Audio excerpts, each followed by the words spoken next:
Deus Pai, Filho e Espírito Santo nos abençoe neste momento, quando nós queremos meditar, continuar a nossa reflexão da segunda carta de Paulo aos Coríntios. Hoje é o capítulo 5, versículo 1 até o 10. Ao falar sobre este texto, nós estamos nos deparando com um fato que também é um fato que também tem incomodado muitos cristãos nos dias de hoje. Nós falamos na semana passada que o ser humano não aceita, não concorda e não quer sofrer. Claro, é natural. Só que em contrapartida a isso, tem muitas pessoas vivendo as suas vidas como se tudo se resumisse ao cemitério. É como se tudo se resumisse ao cemitério. Aí geralmente nós encontramos, aqui jaz, né? E assim vai indo. As pessoas, elas estão começando a entender que a nossa vida, ela só se resume ao morrer, a um lugar ou a um destino final. Eu mesmo, como popularmente se diz, é lá no Barbosa, ou seja, é lá no cemitério. Diante disso, nós podemos olhar para o texto em questão, 2 Coríntios, capítulo 5, versículo 1 até o 10. Nós vivemos um mundo conturbado. E neste mundo conturbado, onde as pessoas estão perdidas, confusas, nós estamos vendo o crescimento do ateísmo. Nós estamos vendo também que dentro das igrejas evangélicas, agora existe o evangélico praticante e o evangélico não praticante. Esse mundo está perdido. Esse mundo está confuso. O nosso desafio como igreja cristã é continuar testemunhando, é continuar apontando para as Escrituras Sagradas. E o apóstolo Paulo, num momento muito difícil do seu ministério, porque ele enfrentou uma forte oposição lá em Corinto. Foi uma oposição tão grande que ele escreve esta carta, que é chamada por muitos de carta das lágrimas, chamado por outros de carta da reconciliação. Diante desses problemas que Paulo enfrentou em Corinto, as pessoas não queriam aceitar o seu ministério, o seu apostolado. Por quê? Porque diziam que Paulo era alguém que sofria. Paulo era um homem que passava por tribulações. Então esse homem não podia ser um homem de Deus. E diante dessas situações, Paulo fez uma bela confissão. E nós encontramos essa confissão no capítulo 5, versículo 1 a 10. Ele fala a respeito da ressurreição. E ele fala também da transformação dos vivos, quando Jesus voltar. E essa confissão, ela foi dada num contexto onde haviam os gnósticos, onde a filosofia grega, a filosofia romana, desprezava o corpo e valorizava a alma. Hoje nós podemos dizer o contrário. Hoje nós vivemos num mundo que valoriza o corpo, mas despreza a alma, ou despreza o espírito. Naquela época, bem, o meu corpo, ele era apenas uma tumba que carregava o espírito que estava em progressão. Hoje é o contrário. As pessoas valorizam muito o seu corpo. Aí qualquer cicatriz, qualquer ruguinha que aparece, as pessoas correm para resolver esse problema. Mas se esquecem do Espírito. O apóstolo Paulo, ele fala sobre a vida aqui e agora, mas ele aponta para a eternidade, ele aponta para o céu. E para que os coríntios entendam o seu argumento, ele usa algumas figuras de linguagem. Ele fala sobre barraca, ele fala sobre vestimentas e ele fala sobre casa. Paulo usa isso. E Paulo usa isso até porque ele, conforme Atos capítulo 18, ele fabricava tendas. E ele sabia da fragilidade que tinha uma tenda. Ele sabia da fragilidade que tinha uma barraca. Aí ele diz: enquanto nós estamos neste mundo, nós somos como uma barraca. Ou seja, por causa da natureza pecaminosa, nós somos frágeis. Era para ser assim? Não. Deus nos criou para vivermos eternamente com Ele. Mas Ele deu uma ordem: do fruto do conhecimento do bem e do mal não comereis. Mas o anjo luz, o diabo, enganou a mulher e o homem, e eles comeram o fruto proibido. E a partir daquele dia foram expulsos do jardim do Éden. E junto com a expulsão, Deus disse: vocês vão sofrer. Vocês estão expostos a todos os problemas que o mal, que o pecado pode causar na vida de alguém. É por causa do pecado, é por causa da nossa natureza pecaminosa que nós enfrentamos sofrimentos, doenças e morte. Quem de vocês aqui nunca ficou doente? Bom, hoje está todo mundo gripado, né? Um ou outro que está se salvando aqui, mas é capaz de sair com gripe, né? Quer dizer, quem nunca ficou doente? Quem nunca ficou doente? Quem nunca sofreu? E quem nunca enterrou um ente querido? Por que tudo isso?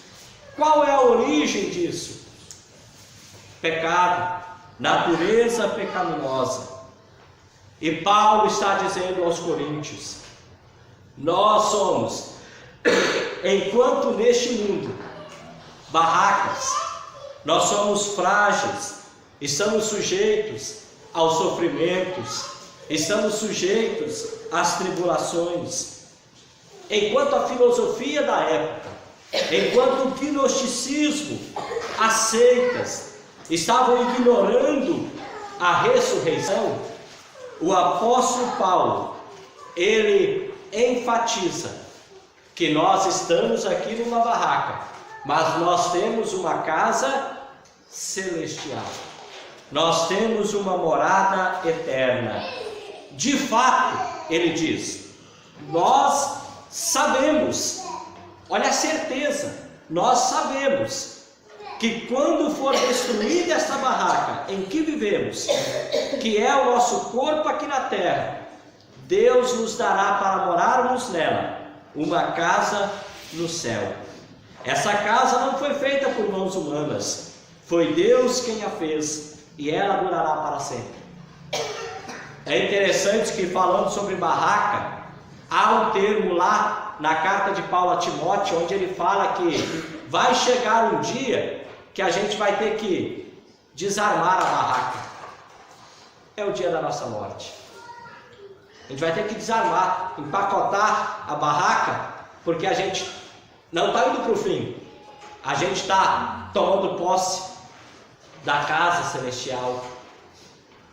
Interessante essa figura que o apóstolo Paulo usa. Paulo, ele não fala somente da ressurreição, ele fala também da transformação. Ele fala que os vivos serão transformados. Ele fala que os vivos serão revestidos. E ele dá um testemunho assinado. Está lá na primeira carta aos Coríntios. E Paulo escreveu assim: escutem bem este segredo. Nem todos vamos morrer, mas todos nós vamos ser transformados num instante, num abrir e fechar de olhos, quando tocar a última trombeta. Ela tocará, os mortos serão ressuscitados como seres imortais, e todos nós, os vivos, seremos transformados. Pois este corpo mortal precisa se vestir com o que é imortal. Este corpo que vai morrer precisa se vestir com o que não pode morrer. Assim, quando este corpo mortal se vestir com o que é imortal, quando este corpo que morre se vestir com o que não pode morrer, então acontecerá o que as Escrituras Sagradas dizem: a morte está destruída, a vitória é completa. Onde está a morte, a sua vitória? Onde está a morte, o seu poder de ferir? O que dá à morte o poder de ferir é o pecado. O que dá ao pecado o poder de ferir é a lei. Mas agradeçamos a Deus que nos dá a vitória por meio do nosso Senhor Jesus Cristo. Não há contradição. Os mortos vão ressuscitar. Os que estiverem vivos vão ser transformados. Agora, a questão dos coríntios é que eles desprezavam os sofrimentos neste mundo. E o apóstolo Paulo, no versículo 2 do capítulo 5, ele escreve: por isso gememos, enquanto vivemos nesta casa de agora. Não tem como ser diferente. Enquanto nós estamos vivendo neste mundo, nós gememos. Os coríntios queriam ignorar. A filosofia tinha todos os seus argumentos para negar por causa do pecado. Mas nós, por causa do pecado, sabemos que sofremos, sabemos que passamos por tribulação. Por isso, diz Paulo, nós gememos. Gememos porque somos uma barraca, porque somos frágeis. E assim como uma barraca no campo aberto está exposta ao vento, ao sol, assim nós também estamos expostos a tudo aquilo que é consequência do pecado. Por isso, no versículo 4, o apóstolo Paulo diz: gememos aflitos enquanto vivemos nesta barraca, que é o nosso corpo. Isso não é porque queiramos ficar livres do nosso corpo terreno. O que desejamos é receber o corpo celestial, para que a vida faça com que é mortal desapareça. Nós estamos sofrendo, nós estamos gemendo, e Paulo confessava isso para os coríntios.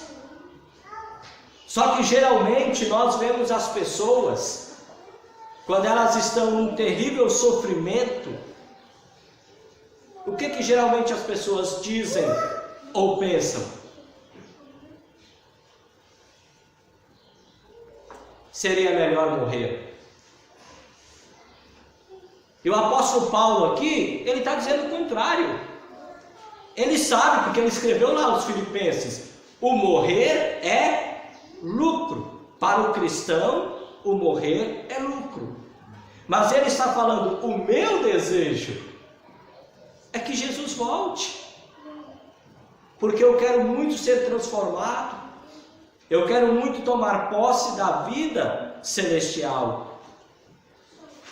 Porque Paulo está falando justamente sobre isso aos coríntios. Jesus vai voltar. As pessoas, nos dias de hoje, muitas pessoas têm dito assim: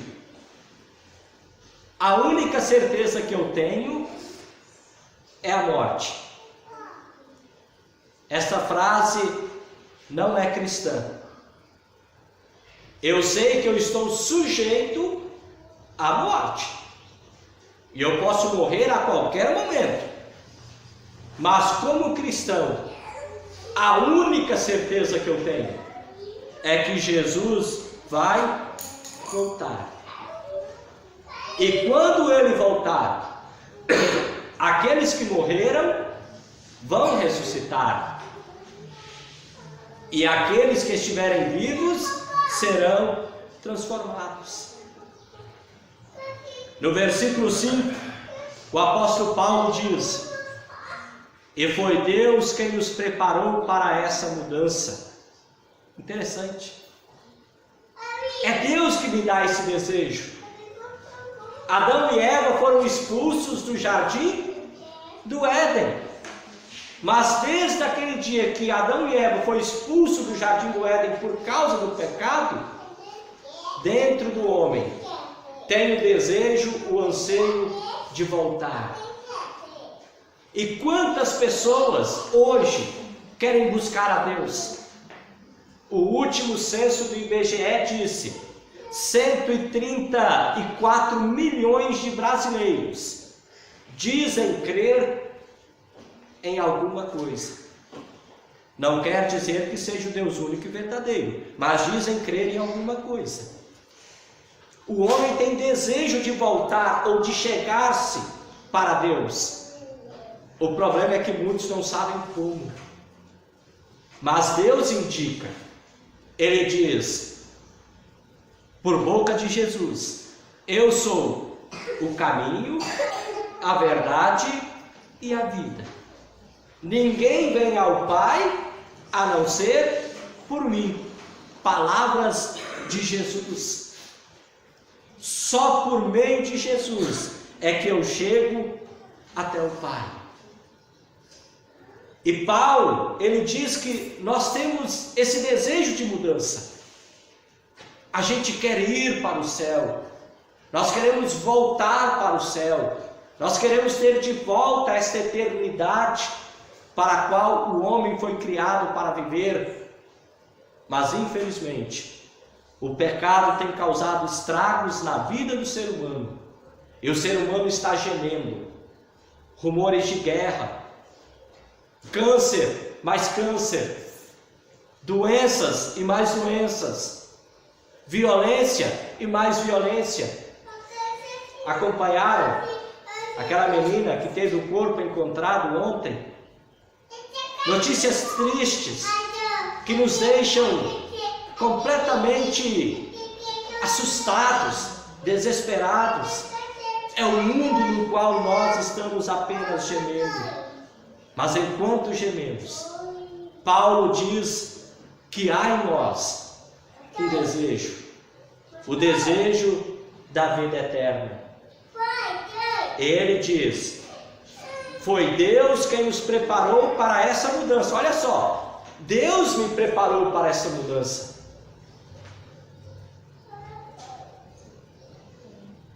E nos deu o seu Espírito como garantia de tudo que Ele tem para nos dar.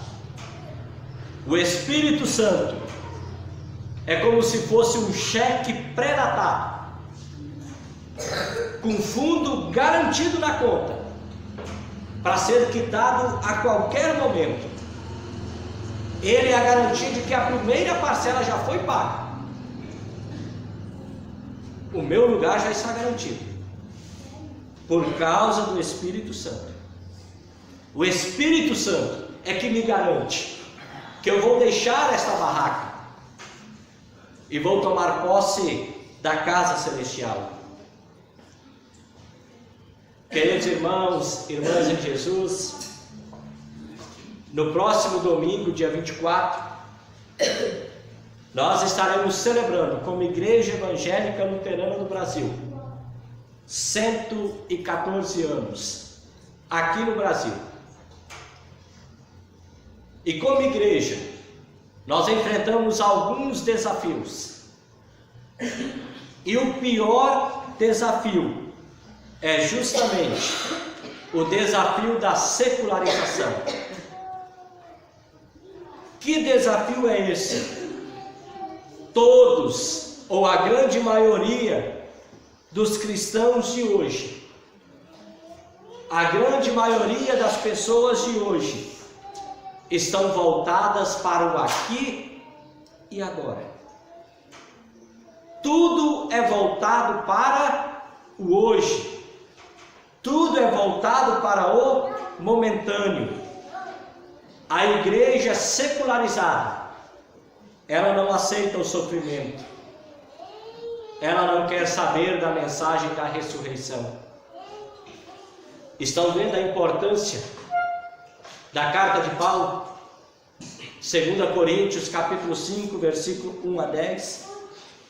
A igreja secularizada não tem mais saudade do céu, não tem mais o anseio pelo céu, não quer saber nada da vida eterna, pois todas as coisas estão resumidas a este mundo.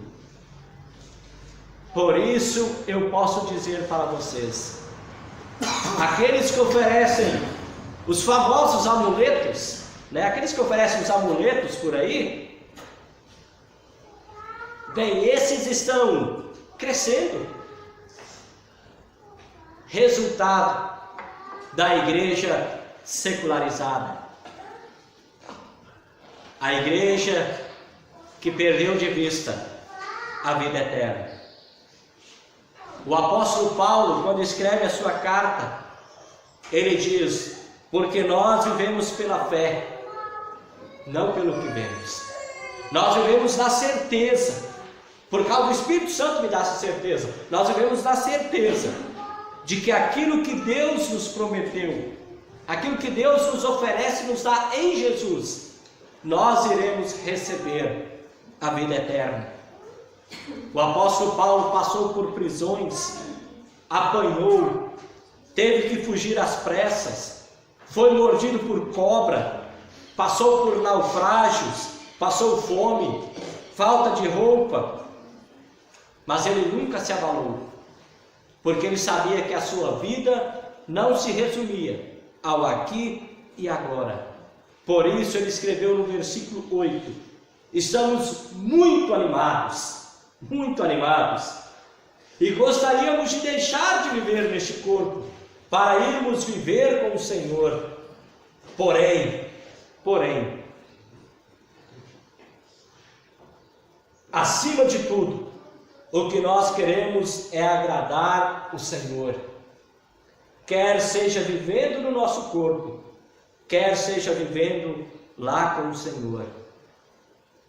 Por isso, vale também um alerta para a igreja.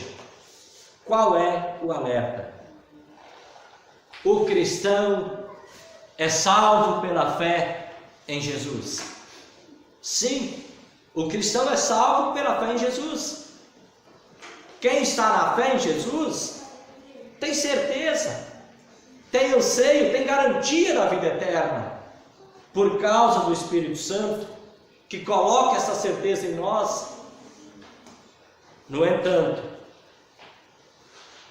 nós somos recompensados pelas nossas boas obras, porque as obras provêm da fé. Assim como no culto anterior nós falamos que não há fé calada, não há fé sem prática. Não tem fé sem prática. Toda fé tem uma ação, e nós vamos receber os nossos galardões de acordo com a fé ou de acordo com a prática da nossa fé. Nós estamos no caminho para o juízo. Nós estamos caminhando para lá. Estamos gemendo neste mundo. Só que enquanto nós gememos, muitos que estão ao nosso redor também estão sofrendo. E nós podemos oferecer duas coisas. A primeira, que é a melhor de todas, é a certeza da ressurreição. A certeza da vida eterna em Jesus. E a outra coisa, que também é tão importante quanto a primeira, que nós podemos oferecer ao nosso próximo, é o socorro do qual ele necessita. A fé sem obras é coisa morta. Por isso o apóstolo Paulo diz no versículo 10, porque todos nós temos de nos apresentar diante de Cristo para sermos julgados por Ele. E cada um vai receber o que merece, de acordo com o que fez de bom ou de mal na sua vida aqui na terra. O cristão vive pela fé, e ele vive eternamente pela fé, mas ele será recompensado pelas suas obras. Nós temos coisas muito importantes para fazer neste mundo. Testemunhar a nossa fé, mostrar para todos que nós estamos gemendo, que nós sofremos neste mundo, mas mostrar que tudo isso é passageiro, mas ao mesmo tempo aliviar também o nosso próximo que tanto sofre, mostrando a certeza da vida eterna pelas nossas práticas, pelas nossas ações. Deixemos de ser uma igreja secularizada e vamos continuar sendo assim como somos, uma igreja fiel à palavra de Deus, uma igreja que continua olhando para o céu, uma igreja que continua caminhando para a vida eterna, mas uma igreja que também se ocupa das coisas deste mundo, por saber que neste mundo a nossa fé, ela se mostra pelas ações. Porque Deus já fez a maior de todas as ações na nossa vida. Colocou em nós o penhor do Espírito Santo. Colocou em nós a garantia de que o céu é nosso em Jesus. Que Deus nos abençoe. Que Deus nos guarde firmes na fé, hoje e sempre. Amém. Amém. Criei, ó Deus.